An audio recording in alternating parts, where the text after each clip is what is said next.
One man, one dream. Two men, two dreams. Two men, one dream. One place for all your guitar needs. So Glow Guitar Gallery and So Glow Custom Guitars at 509 Glouch. So Glow Guitar Gallery and So Glow Custom Guitars at 509 Gloucester Street in Brunswick, Georgia has everything. Electric guitars, acoustic guitars, bass guitars, amplifiers, hand-built custom guitars and amps, strings, pedals, and accessories, instrument repairs and guitar lessons, mics and mic stands, even drumsticks. Get 10% off your next purchase. Just say you saw it or heard it on Something in the Water. For the wants, the needs, the dreams of South Georgia and North Florida guitar players. So Glow Guitar Gallery and So Glow Custom Guitars. 509 Gloucester Street in downtown Brunswick, Georgia.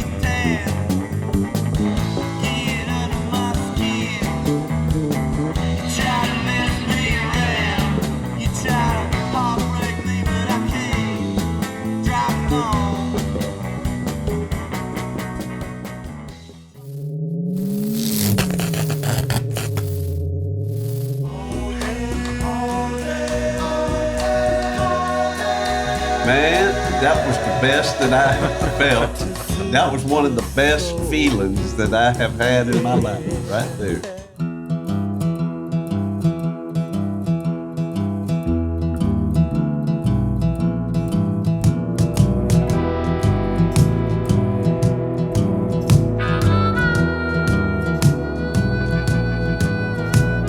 Something in the water taught me how to crawl. Something in the water taught me how to fall. Welcome to another episode of Something in the Water. I'm Sean Clark. And I'm Uncle Dave Griffin, and our guest this time is Alan Allnoch, or as we call him, Alan Americana Allnoch. And there's a reason for that. Good to have you, buddy. Thanks, Dave. Good to be here. As you'll notice, folks, this is kind of a different background for Something in the Water, and we thought we'd have a cup of coffee, and we just had some biscuits, and we're cutting this at the young hour of the day. It's only about 9:30 in the morning, so musicians ain't used to that hour. Sean just had a gig last night too. But we welcome y'all. We welcome Alan in to the podcast. So how's it going, Al? It's going well. Glad to be here. I've listened to you guys frequently on the podcast, and Dave and I were just chatting about getting together and shooting the breeze sometime. And next thing I know, I've been invited to be a guest. Yeah, you don't mess around. You end up on a podcast. That's right. Well, and plus there is a relevant tie here. Way back in 1973 or 4, I enrolled in the technical school here. I believe at that time it was just called Ware Tech. That's right. Simply Ware Tech, Ware Technical School. And over the years that has changed to Ware Vocational Technical School, and they added more buildings, and then it became Waycross Ware Tech. Then it became Okefenokee Tech, and now is it Coastal Pines? Coastal Pines now. Technical College. Technical College now. And way back in 73 or 74, I enrolled in an electronics course out there, and it was Alan's daddy who was the instructor of that course, Jerry Allnoch. And me and a buddy of mine went through that course, and I almost graduated. But that's a story for later on in the podcast. But yeah, that was a tie. And let's see. So you were born in about 69? 68. 68? Yep. So yeah, I was So 6 you'd years been old at about the time. 6 years old when I was schooling out there. And did you ever go to the class? Occasionally, I remember my mother bringing me by. We'd stop by to see him for whatever reason, and I have some vague memories of it. Was class in session when you stopped by? Yeah. Well, I probably tormented you then. There's the teacher's kid. Well, I never heard your name brought up at home, so I said I think that was a good thing because some names did make it home. So you must not have been too much of a troublemaker. Well, I like to think of myself as not a troublemaker, but maybe a pot stirrer. I was probably stirring a good bit, but I do remember one thing we used to do. Your daddy was a little bit. He could be kind of edgy, you know. Yeah. A little bit, you know. High strung. High strung. There you go. And he'd get over there pouring down on them books and stuff at his desk. Every now and then we'd get one of our textbooks and open it up about middle ways and then just slam it shut real loud like that. Of course, you're in an electronics class where there's electricity going on and all. It sounded like a explosion or a boom, you know. That's a story I've never heard. What was that? What was that? I can see it though. You know, old silly stuff. By that time, I was in '74. I would have been 21. So boys being boys. Yeah, I was well old enough to not. But we were talking earlier about the age difference in that one class. You know, it went from there was one little kid that come in straight from senior class of high school. You know, spend half a day in high school, and then he'd come on over there and get in some electronics course, and then there was us. A little bit older. Then there was these veterans from World War II and Korean War and all, Vietnam. They were in there, you know. Wow. So it went. Yeah, I remember there being all ages. I remember there being some older gentlemen in that class. Mm-hmm. How long have you known Alan? About as long as you. Probably within the last just few a few months, years. really. Well, yeah, we didn't meet in person until just early in 2021. Yeah, I think it was at the gig at the Fish Dock. Yeah, it was at the Fish where Dock back we in met March for the or first April. time, you know. But I had connected with Dave. So I moved away from Waycross in 10th grade, and I went to the old Waycross High for a year and a half, and then we moved up to Statesboro. My dad got a job doing electronics maintenance at Georgia Southern University. Oh, okay. So we were away for a long time. My dad passed in '99. My mom moved back in 2016, and just fell right back into Waycross life and subscribing to the Journal Herald.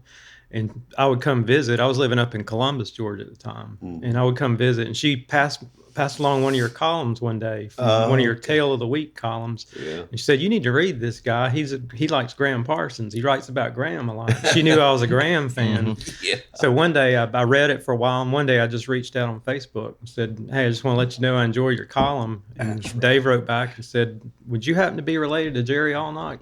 He was my electronics instructor." So we began a Facebook friendship. Right. That's and, right. Finally got to meet. Then we met face to face due to another friend of ours, That's right, Blake and Cindy McIntyre. Yep. So Blake actually went to school here for a while too, right? Yep. And, interesting how connections are made. Blake and I never knew one another growing up. And I know he moved away when he was in like 4th grade, moved out to the West Coast. Oh. But we met 4 years ago at the Rose Bowl in California. Wow. When Georgia played Oklahoma. Wow. We both were staying with a mutual friend, Ross Surrency, who was a Ware County graduate. Him too. Crazy, the connection. So Where all the ways cross. And by that time, I was living in Jacksonville. Blake is he lives up in McIntosh County, but works at the Brunswick Hospital. So being that close, we connected and stayed in touch. And finally, he got me out to see Pine Box Dwellers yeah. at the fish dock. Yeah, that's the And first I've time seen I you met guys, seen you guys a few times since then. Yeah. Or I saw you, I think before then, right before then at the Swamp Fest. Okay, yeah. Downtown. Yeah. You mentioned Ross Surtsey. Now, that goes back to my high school days. About 70 and 71, I was old enough to drive, and I started driving the old Ford station wagon, the family car, or the second-hand car by that time. It became mine to shuttle back into the school in, and every morning I would go down Morningside, cross the railroad tracks, and take the first or second road to the right, where first road to the right would be right behind the Shell station now. And that's where Bruce Surtsey lived. Redheaded classmate of mine, tennis player, and tennis buddy of mine. And he had two younger brothers, Tony, who was in the high school band and probably about 3 or 4 years younger than me and Bruce. Then he had this baby brother who was little old chunky, looked like a little man. You know, he just had this face that looked like an old soul, you know, and that was Ross. And in 70 and 71, he was probably about 2. Yeah, we're about the same age. He might be a year older than me. Right. And he was just a little kid toddling around in diapers and watching la la la la la la la la la la la on Saturday morning was the Banana Splits. He was in band too. He was a saxophone player and through his junior year, and then he decided to go out for football and ended up having a stellar senior season. Wow. He ended up walking on and I think he lettered 3 or 4 years at Georgia Southern. Dang. Wow. Well, a multi-talented guy. I hope Ross is watching today. If not, I'll turn him on to it. If not, hey Ross. He lives in Huntington Beach, California. Did you ever outgrow them diapers? That's how I remembered it. That's how my memories had left him at diaper age. And hello to Blake too. Yeah. Hey, hello Blake. to our good buddy Blake. Well, We got the street sweeper or something's going on. okay.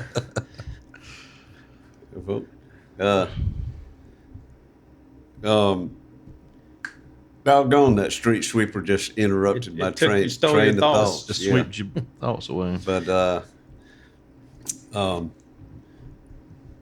anyhow, You're a photographer. I am. Yep. Background's in journalism, print journalism, but I was working at Callaway Gardens Resort up in West Georgia about 8 or 10 years ago and just started dabbling in photography, something I'd always wanted to start, just as a hobby. And then people started offering to pay me for it. So I'm like, well, this might be a new career. Yeah. So, I'm in the process of, I started a photography business 3 years ago when I moved to Jacksonville, doing real estate and commercial photography, and moved here at Waycross back home back in September of 2021. And I'm in the process of opening a business here in Waycross, just a home-based business. Okay. Again, doing some real estate photography, commercial, spotlighting businesses, and Do anything with journalism? doing a little bit of that too. Still doing some freelance writing. Also with the photography, family portrait photography. But it helps to have that writing background, because I can go to potential clients, particularly like editorial or commercial clients, and say, hey, I can write too. I can write a story or write some marketing copy for you. Cool. And take pictures. So I've got a couple of clients where I do a good bit of writing for. Great. do you move into videography as well? I just started to get into that last couple of years. Yeah. I've had some video jobs. Still kind of feeling my way along with that, both on the shooting side and the editing side. But I enjoy it. Give you a good name to consult with on that. Justin Mercer, Caution Caution Light Light Media. Media. I heard of that guy. Well, there he is, right there. Wave, Justin, if you can hear us. Here from the corner cafe. From the corner cafe, Cherokee chat room. I like it. Cherokee chat room. It's, we are in Cherokee Heights. That's right. We're in Cherokee Heights, and you walked here. I walked here. Yeah, You're that close. Yeah, I'm. I think 0.4 of a mile. Yeah. I'm like, may as well get out and get some fresh air. Oh wow, you're right here. I'm just a couple blocks over. All right. That's right. What street are you on? Yeah. I'm on the corner of Forest and Hill. Okay. Yeah. I'm on Cherokee Drive. And Bill I'm not McIntosh. the apartment building. I'm the right down duplex. there. Okay. Yeah, I remember when y'all had Bill on. He said he lives in this area. He's close. Jim Hopkins lives catty-cornered right across the street there. He was a drummer in several bands that I was in coming along, and we haven't had him on the podcast yet. And 1, 2, 3 houses down. Now everybody Or is knows it where that we one? are, Dave. Is it that one right there, Purdom? Helicopters are deployed. Wait, I don't know if that's a street sweeper or industrial strength washing machine. It's not trash just- pickup day. No, that's Friday. It is Yeah. at our house, but that's not ruining anything, is it? Probably can't hear it. Low-level noise out there. We'll be all right. So let's talk. I'm sorry. You was about to say something. No, go ahead. I was going to say let's talk some music. Yeah, That's what brought us here. that's right. So you got a knowledge about Americana? Yeah. I grew up listening to. I remember riding around town with my mom running errands and listening to the old WACL AM classic country music, and just kind of sunk in. 570. Yeah, the and dial. and my dad actually worked for ACL for a while. Did he? So I kind of had that connection. Was but, he just like an engineer? He was an engineer. Yeah. I know he was on air when he started his career in Alma. He did some on air work, and I think in Blackshear, and he may have done some on air work in Waycross, but mainly I think on the engineering side. Did he ever know Roy Crosby? Oh yeah. Roy he and was, Roy way was a back. DJ in Waycross on some of the stations. Interestingly, He Roy. also had a funeral home. That's right. in So Alma. my mom grew up in Nichols, which is one town over from Alma, Yeah. and my dad was from Baxley, which is on the other side of Alma. And Yeah. Roy knew them both, and I don't know if he directly introduced them, but he had a hand in getting them together. Is that like right? he Yeah. knew one, knew the other, and said, "Y'all need to meet." So That was one of the first studios that I ever recorded at was at Roy Crosby's studio in Alma, which was located in the back of the funeral home. And so, occasionally Roy would be in there doing a session, with us. He'd have a tie on and everything. He'd pick his jacket up, throw it on. He says, "Hold on just a second, guys. I got to go up here and console the family." He'd have to meet with, a family whose loved one had just passed away, and well, my mom Strange. is the middle of 9 siblings. They grew up in a 3-bedroom, 1-bath home and on a farm in Nichols. Wow. And so, over the years, we've lost a few of those siblings. And one of my uncles died, I don't know, it's probably been 6 or 7 years ago. And at the funeral, Roy, he did all the undertaker duties. Also came out and sang the music, sang the hymns. And I turned to somebody and said, it's a small town when the funeral home guy is also the music provider. One-stop shop. That's right. And it's quality too. That guy can sing. Well, there's one thing that we didn't have any issue with is playing too loud to annoy somebody. You boys are going to wake the dead. And we didn't have to worry about anybody leaking over onto us with noise, because they ain't making a sound. Yeah, you up got there. a good built-in joke there. Yeah. Yeah. If y'all hear noises, that's Yeah, bad. it's like, yeah. Zombie. Bruce Wood recorded over there with us. He was a drummer, and I grew up across the street from him. yeah, and I think that he got thirsty and he asked Roy one time. He said, "I need to get a Coke. Is that a Coke machine right here?" He said, "Yeah, it's right up there." And Bruce said, "Never mind." Yeah, I'll wait. Roy ended up building a multi-million-dollar facility, a studio, state of the art, out in the country over there in Bacon County, and I mean, it's the best equipment you can actually purchase to put in. Does he record a lot of artists out there? I don't think he does. I think it's probably more or less a tax write-off at this point, but it was set up for also video, audio, video, audio visual production and everything. And probably got a green screen in there and everything, But I've never been to it. I've just heard people talk about it. But well, talking about my interest in music, like country music growing up, but like most kids, got to be a teenager and rebelled against what I knew growing up. So got into listening to rock and roll, of course, like everybody else. And I was an '80s teenager, so '80s hair bands, man. Arena rock, all that stuff. I'm not a practicing musician now, but I did play music growing up. I was I played trombone from 6th grade through my freshman year in college.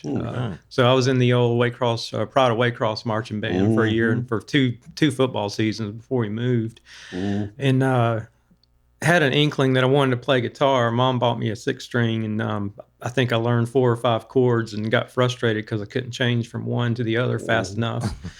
That's on my to-do list, is to pick that back up again one day. But then got the idea, well, maybe I'll learn the bass guitar. It's only got 4 strings. It's got to be easier. So I learned I didn't have any formal training, but I learned a bunch of songs by ear or just, listening. So I've fooled around with a garage band type scenario, and this is when we moved to Statesboro. We had one and only gig was the night after our high school graduation, and we played a bunch of rock covers. It was very forgettable, but fast forward a few years, I went to Georgia Southern University, and actually there was a pretty good live music scene there in the mid to late 80s, early 90s. So, always enjoyed live music. But when I was at University of Georgia, I went there from 94 to 96 for grad school. And that's when I really started coming back to, I guess, getting interested in what you call alt country or Americana, roots rock. I mean, it's got a lot of different names, but there was a really growing scene there in Athens. And of course, Athens is a great music town anyway.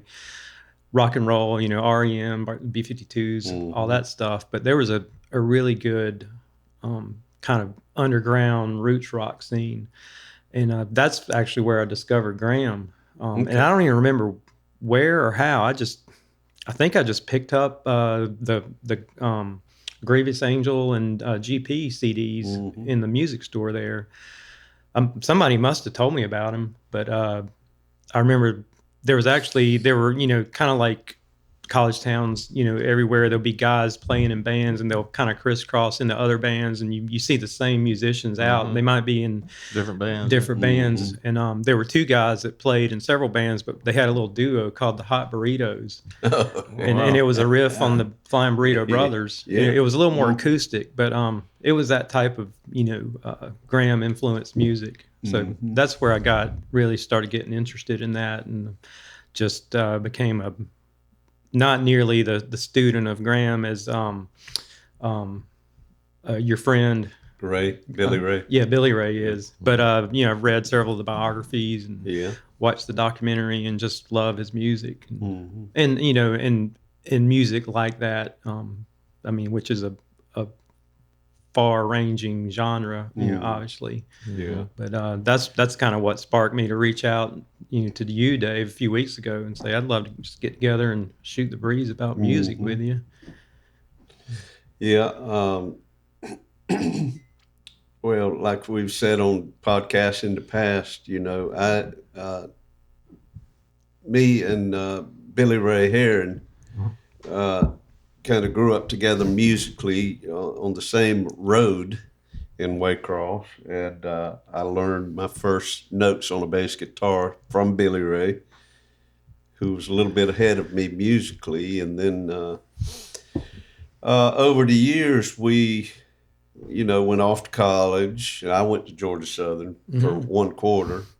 Was the Flame still up there when you were there? I think it was. Yeah. I think it was when I was in high school, and then it became something else. Yeah. And it's been a number of different names, but I do remember the Flame. Yeah. And Ray went to South Georgia College in Douglas, and in our college days, we'd come across friends, who were a little more knowledgeable than we were, or would suggest something that we had not heard yet. And Ray heard this guy saying something about one of the guys in the Byrds is from Waycross, and he brought that little nugget back home. And on the weekends, I'd come back to Waycross, he'd come back to Waycross. We sat around and talk about what we had learned new, and he brought that up, and we dissected it and looked at it and turned it around and around, and we came to the conclusion that guy didn't know what the hell he was talking about. The Byrds that we knew at that time was the original Byrds, Roger McGuinn, David Crosby, Chris Hillman Byrds, and Turn, Tambourine Man Byrds. Things took a little bit longer to catch up to South Georgia, from California. And the news back then that we had not heard yet was that the Byrds had, we knew that David Crosby was a former Byrd by that time because Crosby, Stills, and Nash. Now, we did not know that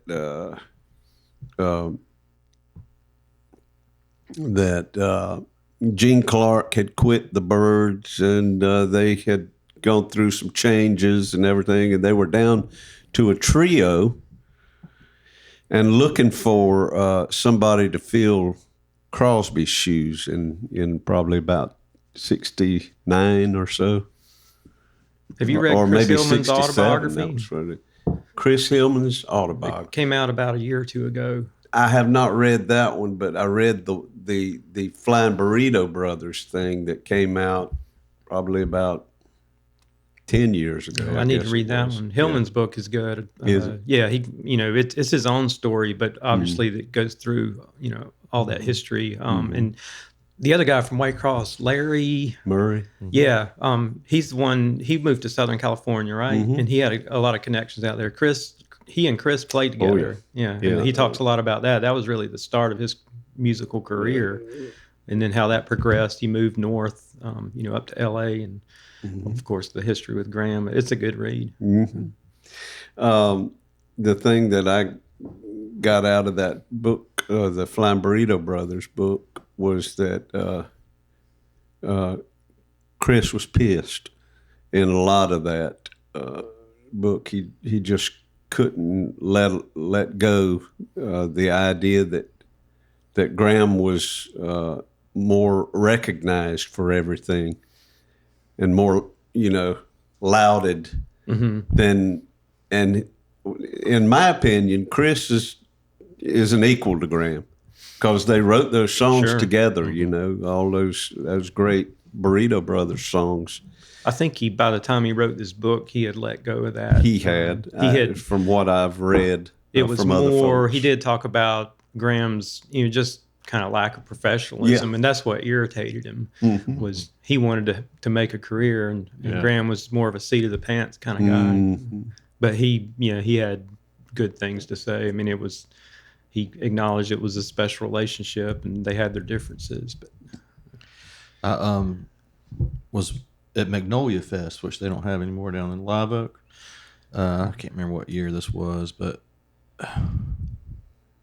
it's probably 15 years ago.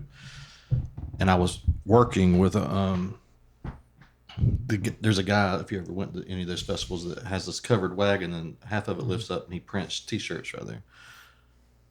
Well, I'd met him out at Twin Oaks here, Twin Oaks Park, and ended up working with him since I had worked screen printing before. So like we're like side stage, I'm printing shirts, watching, and Roger McGuinn was on the bill, and he comes out just acoustic, and I think he played for a little bit, and then he introduced Chris Hillman, who nobody knew was there. Boy. And Chris comes out, and they're both sitting on stools, and they're like, "Let's play some songs by our old friend who was from around these parts." And they played a bunch of Graham stuff that they had done together and whatever. And people didn't know they were going to see them together? No. That's amazing. And that was about when? 2000 something? Yeah, something around there. Yeah. It was definitely pre-2002 because I didn't have a child yet, and I had him in 2002, so Okay. it might have been 98, 99. Yeah. That's such a treat when you get an unexpected guest like that. I saw Emmylou in Savannah, it's probably been 20 years or so, Savannah Music Festival, and she was in the big Johnny Mercer Theater. And she surprised everybody and brought Bela Fleck on, and he was getting ready to play a show around the corner at another venue, and she said, we're just gonna have a song or two from a good friend of mine. That's cool. It's so cool. Yeah, I've seen Bela Fleck before at Midtown Festival in Atlanta. They were great. You guys mentioned, I forget which podcast it was, but somebody talked about having seen Vassar Clements. I had, yeah. And one of y'all kind of lamented that you never got to saw him, I think. Or maybe it was the guest you had that never got to see him. It was probably our guest because we've both seen him. Probably Micah. I think it was her. Yeah, because he probably died before. She's young. She's but very, I saw him at one of the most unusual places at a Barnes and Noble on Hilton Head Island. Wow. And there was when I lived on Hilton Head. Well, I worked on Hilton Head for 8 years. I lived in the little town next door in Bluffton most of that time. But there was a band from Bluffton. They were a bluegrass band. They called themselves Low Country Boil, just a bunch of local guys. And, they would play clubs and restaurants and whatnot. And they had recorded, self-published a CD and gotten Vassar to play on a song. Cool. And then they did a CD release party at the Barnes & Noble and somehow got him to come. Wow. And I saw it in the paper. I'm like, well, that guy's a legend. He's coming to the Barnes & Noble. There's a little coffee cafe there. So I got to see Vassar. It wasn't long. It was just a few years before he died. Yeah. I love that story Incredible. of when he was playing with all Old and in the Way.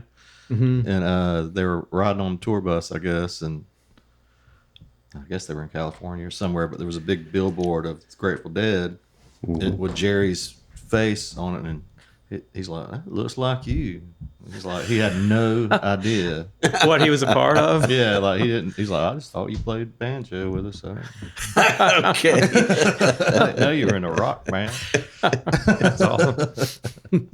Well, it just goes to show you how humble Jerry Garcia was in life. He didn't go around tooting his horn a whole lot. You just expect people to know that. Who's what's the best concert you've ever been to, or That's a good question. in your mind, who's your most favorite artist that you got to see? Well, this goes a little beyond the Americana genre, but one of the best shows and the best sounding shows I ever went to was the Allman Brothers Band. And that was in summer '94 at Lakewood Amphitheater. And they were kind of on the, on their comeback when, Warren Haynes had been with them for a few years, and they sounded amazing. I wish I'd gotten to see them more than that. That was the only time I ever got to see them. But that there's actually that connection from them to Derek Trucks and being from Jacksonville. Derek that's when he was a little teenager. They brought him up on stage that show. Like I think they were doing that whole summer and just 94? showing him off. Yeah, he was probably like 14 or something. Yeah, that's about the time that I saw him. Yeah. Walk in. What was the name of it? Apple Jacks or whatever the name of that little San Marco club is down there. Jackrabbits. Jackrabbits. That's in Jacksonville. Yeah. Well, just a few months after that's when I left to go to. I was living in Atlanta at the time. I left to go to grad school in Athens, and I think it was the first weekend I was there. His band was playing the George Theater, and he was opening for Government Mule. So I got to see him and Warren Haynes in that kind of small venue. That's incredible, though. And a little 12, 13, 14-year-old kid. Oh, yeah. Yeah, I've been following him ever since. I saw him. He was so good then. Well, I saw him and in his band. They did a kind of a scaled down version of the band this past summer with COVID protocols still being like the Daly's Amphitheater in Jacksonville was half capacity. So they were supposed to have the full band summer of 2020, and it got postponed till summer 2021. So I held on to my tickets, and then that got postponed till this coming summer. But then right after they announced that postponement, they said, well, we're going to do this kind of scaled down tour. So we're going to schedule some new dates. So I saw them at that show. It was like 6 members of the band rather than 12. Yeah. But I got tickets band. to see them in June with the full band. And I think in any capacity, seeing him and him play and Susan too. I mean, her voice, and I didn't realize what a guitar picker she is. Yeah. She can play. I've seen them down in Live Oak too. It's really good. So 94, did you ever come across All Good? Oh yeah. There's a Waycross connection there. Two of the guys, A couple of the guys, yeah. John Carter and I saw them at Lakewood Charlie. Amphitheater myself. They opened up for Neil Young concert that I was at. Yeah, I saw them going back to when I was still in Statesboro. I saw them there, and then a number of times in Athens. And actually, in 2011, when I went to work at Callaway Gardens, we had a music festival the first year I was there, one and only Harvest Moon Festival. The Harvest Moon Festival. It was a good idea that was just kind of poorly timed because it was in the middle of college football season. And we didn't get the attendance that we'd hoped for. But as my marketing director said, well, it's going to be a heck of a party. So we brought in an outside promoter from Nashville. He kind of overextended himself and he booked too many bands, but they were all good bands. We had I think we had like 22 groups over 3 days. And All Good was one of them. They had, apparently they reunite on occasion. And we had them. We had one of the best acts, John Hyatt, who's always been a favorite songwriter of mine. Yeah. And had the B-52s. They were the Friday night opening act. cool. What year again? This was 2011, fall of 2011. Cool.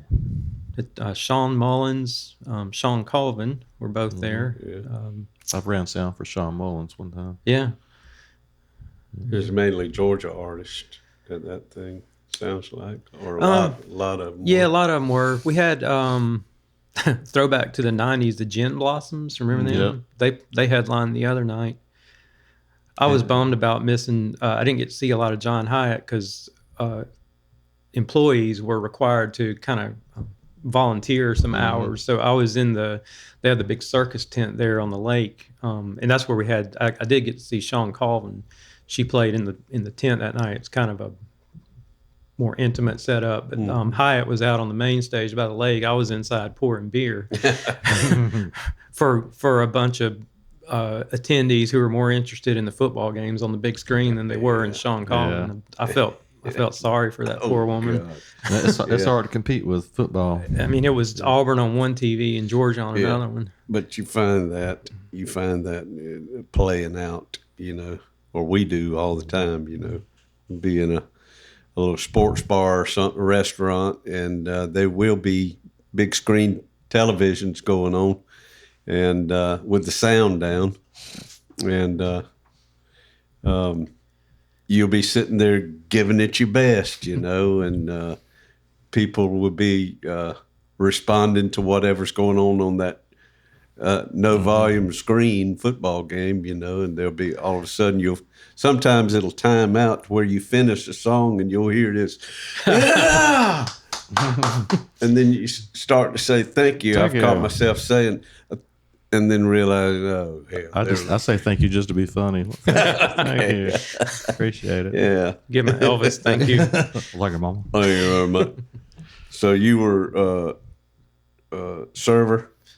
That was your job? One night. I was a ticket taker one day. And I was doing parking while Auga was playing, so I could at least see him off in the distance. Dang, man, you've got festival experience. I need to talk to you. That's right. Seriously. Oh, yeah, I'd love to be involved. Yeah. Yeah, Dave's got 2.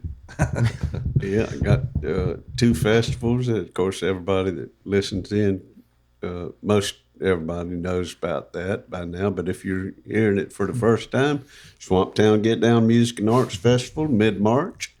And the annual Graham Parsons Guitar Pull and Tribute Festival in mid-October.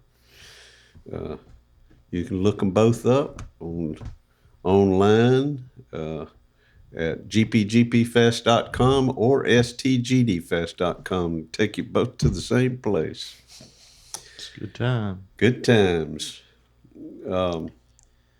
Well, y'all want to take a little short break right now, and we will be right back with our guest, Alan Americana Allnoch. Something in my brain won't let me stray. Something in my veins gonna find its way. Something in the water taught me how to pray.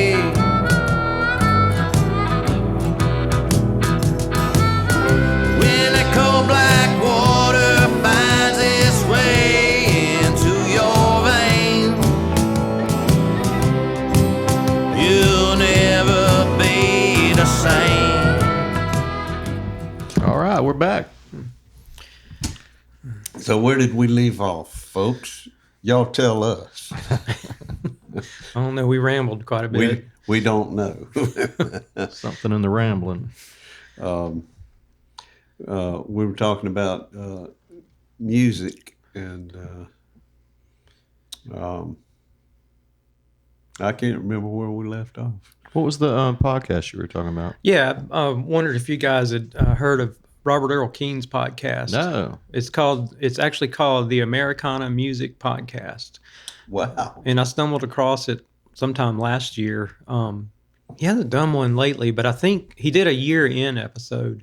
But basically, it's something similar to this. He's got a studio. I don't know if it's a video version because I always listen to it. But he does an in-studio version where he has a guest. And sometimes he does a live version where he'll meet up with somebody on stage, like maybe at intermission of a concert or something. But in either case, they go deep into the craft of songwriting. Okay. You guys would love it. Cool. Being songwriters. And he has some really interesting guests. And they talk about, he always asks them to define Americana music because it's so hard to define. It's like, what is your definition of it? And they do a kind of a neat thing at the end. He brings up the Hammond B3 organ. He says, we here at the Americana Music Podcast feel like the B3 is not named very colorfully. Like, what would you name it if you could rename it? So you get some interesting answers there. But he's had some people that y'all listen to, I'm sure. Actually, he's had Elizabeth Cook on there. Yeah. Cool. Semi-local girl. Mm-hmm. He one of the most interesting anecdotes. You guys familiar with Drew Holcomb? He's kind of a folk singer. He and his wife are both recording artists. Really good. I think you consider him Americana. I mean, Drew Holcomb and the Neighbors is the band's name. They're based in Nashville. And he was doing one of these on-stage interviews with Drew, and he said, I think the question was something to the effect of, what's the best advice you ever got? And he's like, well, I don't know if this is the best advice, but he got to meet with Guy Clark one time. Wow. Texas legendary songwriter. Yeah. And he said he asked Guy, he's like, I was alone with Guy. I was like, I got to ask him this. He said, Guy, who are your influences? Who do you listen to? He said Guy Clark was rolling a cigarette.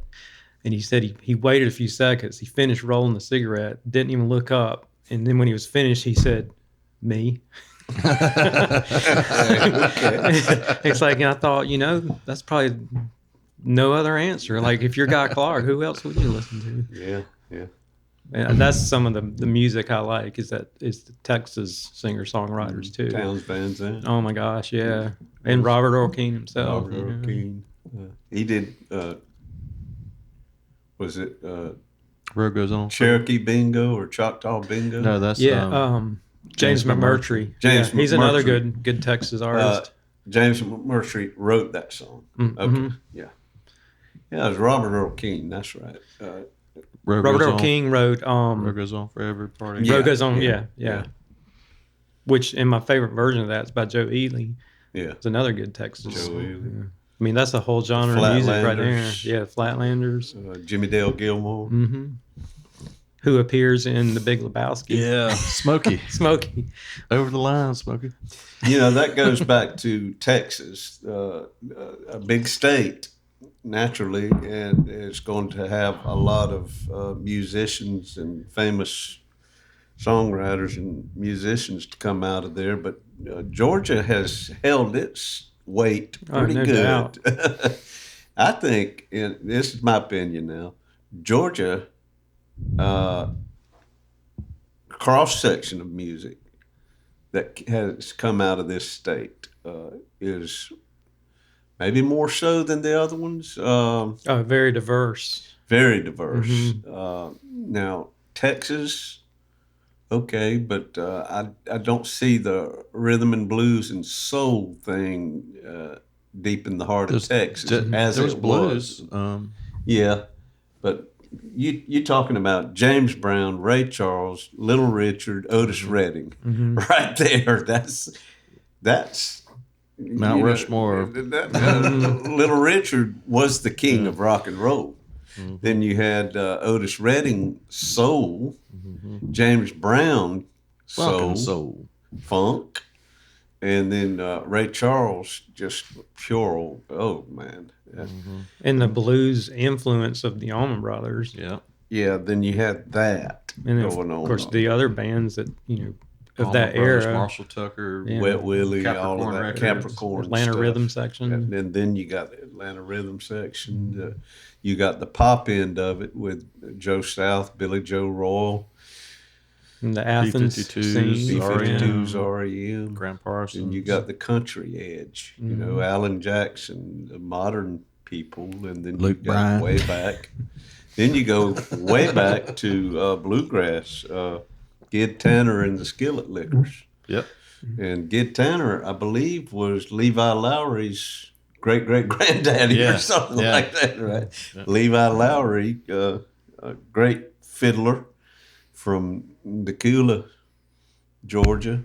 Who played with Zach Brown a little bit. And co-wrote Colder Weather with the Zach Brown band. Good buddy of ours. I think he pretty much wrote it, and then he gave it to them. We co-wrote a song with Levi in my living room. Sean and I did. Yeah. Levi and Fester Haygood had come down from North Georgia, and they spent the night over at our house, and so we had a get-together. I think that might have been the night that Justin and Carried On came over to shoot some videos too. Yeah, I got there, but I think I was coming from a gig, and they were wrapping up video and some stuff with them. But when you got there, then Jason Chancey was there, so it was the five of us at that point. And anytime that happens, we're going to explore the possibilities of a new song coming out of it. And so we sat down and piddled around for about an hour, and then something started happening. And it ended up being Trembling Earth. Was the name of the song. And being pretty dang good. Well, and sounds very local. Yeah. Yeah. Yeah. Locally influenced. Yeah. Yeah. But it was instead of the Trembling Earth being the swamp or whatever, it was emotional. Emotional. It was a woman Even better. having this pull on a guy, you know, the ground below me softly trembles, you know. And I guess that could be the result of a lot of things, you know, going on. But you kissed me, and I trembled. Well, and you mentioned in Georgia bands, it sparks a memory of some others. You had the Black Crows, who persist to this day. Mm-hmm. Oh, yeah. And Driving and Crying, Big time. Atlanta area bands. We've had Kevin Kenny play at the festival like 3 times. You know, there's some of our headliners have been down multiple times. They're another one I saw a lot during my days at Georgia Southern. Yeah. They were kind of at their peak back then in the late '80s, and also in Statesboro and my time in Athens, there was an Athens band, Dream So Real, who were from Jessup, had South Georgia connections.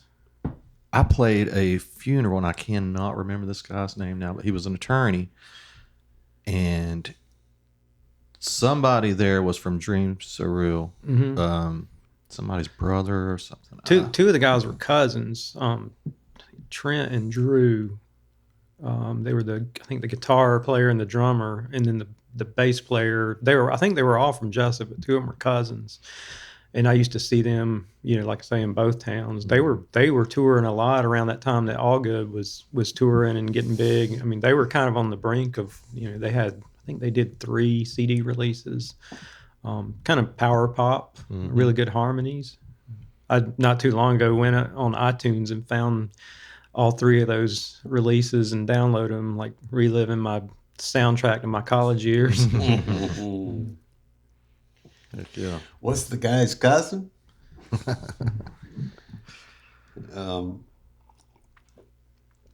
I've noticed on your website as I was checking it out, by the way, you do have a website that's available for people to see your photography and everything. What's that? It's AllenAllnoch.com. I'll spell that because my name's a tongue twister. It's AllenAllnoch, AllenAllnoch.com. My business is called Aha Photography. My initials are AHA, so kind of built in there. Yeah. That's cool. Yeah, I showcase my photography. Trying to, like I say, starting that business or restarting here in Georgia, based in Waycross, and I'll be offering family portrait photography as well as commercial in real estate. And also I love to be outdoors. I love to be out, shoot landscapes. That's what I saw. I've got sunsets over the marshes. I've got some stuff from the lake here and the Georgia coast, and have traveled around the U.S. So I put some of that stuff available for sale on the site. And I saw some aerial photography too. So yeah, dude. Your daddy used to fly. That's right. Yeah, my dad was a private pilot. You do any flying? I flew with him as a teenager all over Southeast Georgia, and loved it. Kind of when he sold his plane, I was in college and just kind of forgot about it for a long time. Did you know how to do it yourself? I mean, he would let me take the controls. You know, just always there. I didn't, I wasn't a pilot by any means. He always offered me the opportunity to learn to fly. He said, I got the airplane, I'll pay for the lessons. Yeah. But I got interested in it again about 10 years ago when I was living in Columbus, and I got involved at the airport there with some pilots, but never did pursue it in terms of flying lessons. But what I did do was get into drone photography and videography. So to do it commercially, you have to have a license from the FAA. So I have that license, and that gives a whole new perspective to especially landscape photography. It also helps in real estate. All right, drone photography. Mm-hmm. What is drone? You're still on the ground, right? It's little. But you still have to have FAA. You do, approval. Yeah. You don't just if you're doing it recreationally, anybody can do it. But if you're going to make money at it, you have to have a license. So it's a written test. You basically need to know the rules of airspace and where you can and can't fly. You're flying the drone, right? And you've got to keep that drone out of harm's way. That's right. You can't be out of Area 51. That's right. It gets dicier in more congested areas, or where there's like controlled airports. Like Jacksonville has several controlled airports. So there's some limitations on where you can and can't fly. How high can a drone go? Legally, 400 feet. Physically, it'll go higher. What's the lowest that airplanes tend to be? Are they like there are zones like up and down? Yeah, right? I mean, unless you're right next to an airport where a plane's in a landing pattern, you shouldn't have to contend with a general aviation aircraft at 400 feet, and that's why they limit it. But I know there's yahoos out there without certification who are just doing whatever they want to. They give us commercial pilots a bad name. I remember when we last year, 2021, we took a trip up to Mount Airy in North Carolina to the Mayberry Day Festival, and while we were gone, some yahoo landed an airplane. So it got caught in the. I mean, he must have been going straight down, and it got snagged on a power line. He was hanging right there, and it was almost like just about the nose to hit the ground. The one that happened here, yeah. It was just he was flying from. Had come from somewhere down in Florida. That's right. Yeah. And all of a sudden, he dropped off the radar, or was dropping off the radar. But he was. They were saying he was unconscious for a little bit there. I think that was last fall. That was not long after I moved here. I remember I think I saw it on Facebook. Yeah, I saw the picture on Facebook, and I was like, "Wow!" And he was up there for several hours. Yeah, just hanging there while they extricated hanging by the tail from a power line. And I think he was actually inbound for this airport, maybe. I think he was planning on stopping here anyway, but then his engine gave out before he got here. He's probably gliding down, and then that caught or something. I think that happened. Yeah, he was trying to make it to the airport because it happened not far from there. Yeah, it was close. Yeah, it was right there off of Albany. Excitement in the small town. In front of Gary Keel's house, who was my co-classmate in your daddy's class. So. There you go. So that's a good segue right there. We'll go into now. It's time for a tale of the week from Uncle Dave Griffin. That's me, and it goes a little bit like this. Sweetbriar, the first country rock band in Waycross, Georgia, faded in the first few months of 1975. Billy Ray Heron and I had started the group in the summer of '74 and saw it through several personnel changes. Lead guitar and keyboard players were added, and drummers and bass players departed. By the spring of '75, veteran Blackshear drummer Bruce Wood was in the group, and Billy Ray Heron had left, leaving me to steer things forward. Bruce had been in one of Blackshear Georgia's early psychedelic bands, Midnight Sun, and provided stability, but I was having a difficult time managing the group. Sweetbriar was still an excellent band with good players, and our strength lay in our vocal harmonies. We rehearsed in a cow house in Blackshear belonging to a fellow named Punk Davis. Punk was a nice guy, a little older than us, and friend of our former drummer, Monty Carden. I remember he sang a little barbershop quartet in his spare time. One Sunday at a cow house rehearsal, the door opened and in walked Wayne and Ann Scarborough with Donnie and Sandy Kinney. Recognizing Wayne at once, we straightened up and sang as pretty as we could. Terry Wayne Scarborough was an elder statesman on the Waycross music scene. A graduate of Waycross High School in 1965, Wayne had played in the Royals and the Riots, local dance bands around Waycross, before heading off to the University of Georgia in Athens. Once there, he became a member of one of the foremost soul music bands in the Southeast, King David and the Slaves. Lead singer for the Slaves was Randall Bramlett, one of Georgia's most talented musical sons, who went on to play with Greg Allman, Bonnie Raitt, Steve Winwood, Cowboy, and Sea Level, while maintaining a stellar solo career. King David and the Slaves had the advantage of two quality lead vocalists in the group. The other was an Albany, Georgia native by the name of Eddie Middleton, who had success in the late 70s with a solo record on the Epic label. In 1981, he helped found the acclaimed contemporary Christian vocal band, New Song. Wayne Scarborough headed back to Waycross after his college days with the Slaves and hired on as a late-night DJ at WAYX. He married Ann Watkins, a beautiful local girl, and wound up selling guitars at Harold's Music Store, located behind the Waycross City Auditorium. I bought my first guitar in the early 70s from Harold's, probably from Wayne. It was a Tempo acoustic guitar that was all of $50, but worth $1 million to me. Word had gotten around town and back to Wayne that there was a young band that could sing their asses off. So he, Ann, and another couple came out to the Cow House to listen.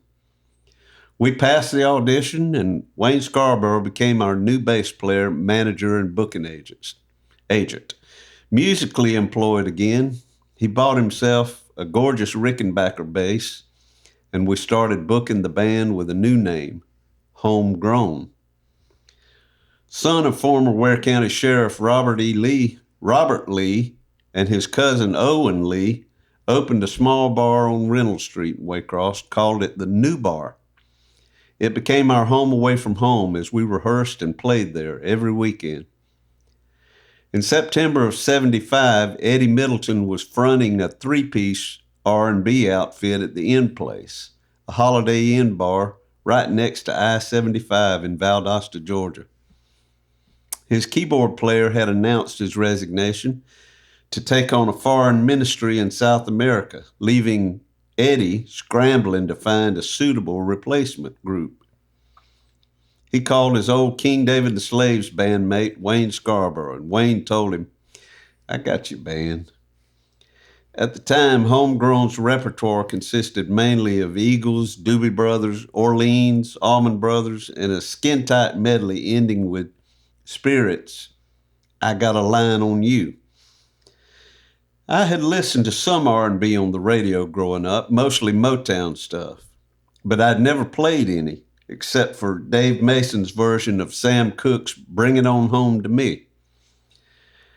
This young man was fixing to get an education. With our future employer's song list in our hands, we practiced weeknights at the New Bar, performed Friday and Saturday, and rehearsed with Middleton there on Sundays for about a month, learning Sly and the Family Stone's "Hot Fun in the Summertime," Brooke Benton's "Rainy Night in Georgia," and countless other soul classics.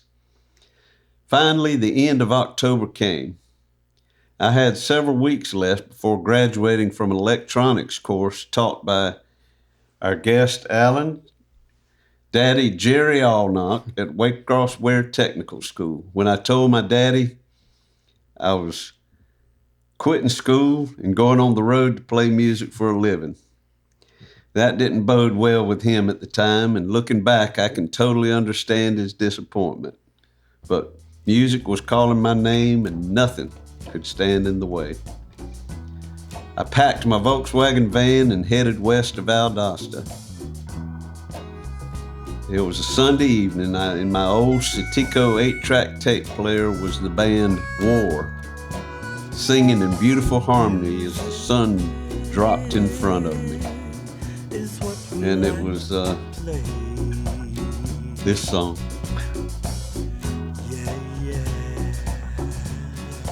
That's a good one to leave town on. Oh my God. I was just coming into Valdosta. And look at y'all.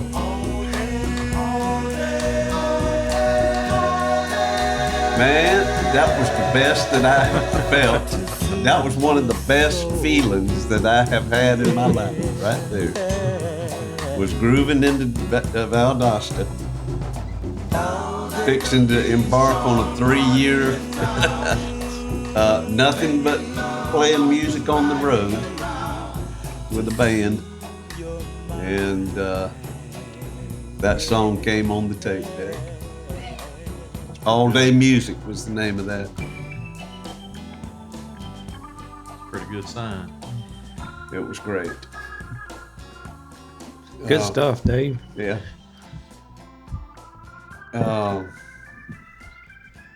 Your daddy Oh yeah, the other thing I wanted to bring up about your daddy was he also didn't he work for WXGA for a while, the TV station out in He did. Yeah. Cogdale. Yep. I don't remember all the details, but he was with the state of Georgia for a long time. I know I think the year before I was born, Mom and Dad moved to Dawson for a year just to start the TV station over there, the state television station. Was it Georgia Public? Yeah, it was Georgia Public TV, I think it was called. And when he came back, he worked for the TV station here, and he may have gone from there to Waycross Weretech, or he may have overlapped. I think that was about how it happened. Yeah. Now, my uncle Vance Carter was a worker out there. I remember that They name. may have overlapped a little bit. They were did. there at about the same time. Yeah, I didn't realize they all were related. Yeah, so. my Uncle Vance, I remember when Daddy was in the Air Force and we were stationed in Albany. We lived in a trailer park just east of Albany. And Vance, as a young man, unmarried man, was going to school in Americus to get his electronics license or whatever it is that you get, graduate with, certificate or something. And it must have been a technical school, vocational technical school there. Yeah, there's one over there in Americas. But he lived with us in our trailer there in Albany briefly for a while there, a few weeks or months. And another guy a couple of guys that were out there that had a lasting impression on me was a Knox Carricker. Oh yeah, he and my dad were close. Yeah. Yep. He was kind of a mentor to my dad. Yeah. He was a mentor to a lot of them around here. Yeah, he passed away not long ago in the last few years. Yeah. He was involved. We were members at Trinity United Methodist Church, and he was involved there. And when my mom came back 5 years ago, he was still there running the cameras. I mean, Wow. just He was like great. nothing changed. He was great. I don't think he ever married. I don't think he did. He was one of those kind that was totally devoted to electricity. Yeah, he was. Yeah, he was good at what he did. Very nice man. Very nice guy, Knox. Knox, actually, this is a good story for Billy Ray, but I'll see if I can not screw it up. Knox was, when he was young man working up around Atlanta, or may have been in Middle Georgia, he actually knew this young songwriter named Joe South. And Joe was about 16 when he wrote all of them great songs, them hit songs. He was only 16 years old. Wow. And he would travel in between home and wherever it was. He would talk to Knox, or Knox would talk to him. And he kept telling Knox about how homesick he was. And that song, "Don't It Make You Want to Go Home Now? Don't It Make You Want to Go Home?" That was a Joe South original, and Knox was there to listen to him, commiserate with him about that feeling, and damn if he didn't sit down and write a million seller. It's part of the inspiration. Based on that, And the other guy that worked out there was Larry Mercer. Yeah, my dad knew him. I remember that name tall, too. blonde-headed guy who was member of the church that I grew up in, but he was also a teacher out at Weretech. Any kin to you, Justin? Larry Mercer? I think he may have ended up teaching the TV repair. Right. There was also a TV repair course out there at the time. The time that we were out there, it was me and Gary Keels, and we were young, and I thrived in the course. I was doing good, and your daddy was, I was learning under him. Some of them had some issues, but you think, did any of that knowledge come into play with your music career, like working with sound equipment? And probably very little, because I tend to forget stuff as soon as I learn it. It's like I've never been able to. And this, folks, you can get me in a card game and gambling and everything and clean me out, because I'm fixing to admit right here, I never can remember the rules to card games. 5-card stud, gin rummy and all. As long as you remember the words to your songs, right? I can't even do that. I have to have a cheat sheet. But Gary and I, I learned a lot in that course. It was fun, and it takes me back. I can remember we were obliged to do a project at some point in there, and we could order kits of certain things out of a catalog, and I ordered a kind of like a strobe light of some kind. It was a square box, and it had 4 colors in it, and you built it, you wired it, the circuit board and everything, and that was my project. And music that I was listening to at the time back in those days was, and Sweetbriar, it was all wrapped up together. My schooling, the band was going on, and we were gigging and learning material, and all that was going on at the same time. So it was a rich time for me. I was 2 weeks away from graduating too. It was so close. I suppose I could have said, guys, come on, we need to just stretch it out just 2 weeks. Or maybe I could have gigged in Valdosta and commuted back into, because the drummer Bruce Wood was he had a job with Waycross Cable Company, and our keyboard player Ricky Alderman was in his senior year of high school, so they were both commuting every day. But I guess I just wanted to be a rock star. You had stars in your eyes. You said, heck with this. I've made it. I'm out of here. I'm on the Valdosta. Yeah. It all worked out, though. Yeah, my life had purpose. You look back on it. It's like Joe Walsh said, everything, when you're going through life, it can seem like one upheaval after another, one train wreck after another. It's like, why me, Lord? And then when you get about 68 years old like me, and you start looking back on it, like Joe Walsh said, he said, it looks like a finely crafted novel, a novel, that this was supposed to happen this way. It looks like perfect.